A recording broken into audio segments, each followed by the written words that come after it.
நம்ம வந்து ஒரு பவர் ஏஜெண்ட்டை நியமிக்கிறோம், ஒரு சொத்தை விற்று கொடுங்க அப்படின்னு சொல்லி. அவர் வந்து அதே சொத்துக்கு இன்னொரு பவர் ஏஜெண்ட்டை அவரால் நியமிக்க முடியுமா? கண்டிப்பாக முடியாது. ஒரு சொத்துக்கு ஒருத்தரை தான் நம்ம வந்து பவர் ஏஜெண்ட்டாக நியமிக்க முடியும்.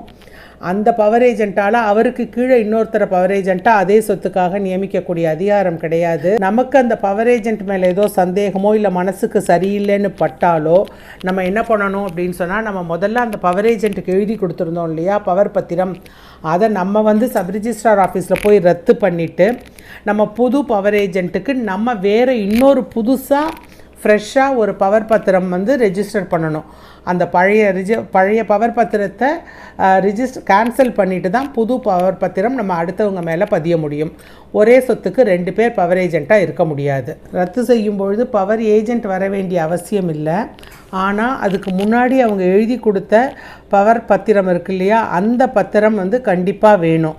அந்த பத்திரத்தை வச்சுக்கிட்டு தான், அதாவது ஒரிஜினல் பத்திரம் வேணும். அப்படி இருந்தால் மட்டும்தான் அந்த பத்திரத்தை ரத்து செய்ய முடியும். அதே மாதிரி ஒரு குறிப்பிட்ட காலத்துக்கு பவர் ஆஃப் அட்டார்னி கொடுத்துருந்தாங்க அப்படின்னு சொன்னால் அது முடியறதுக்கு முன்னாடியே நம்ம தாராளமாக ரத்து செஞ்சுக்கலாம்.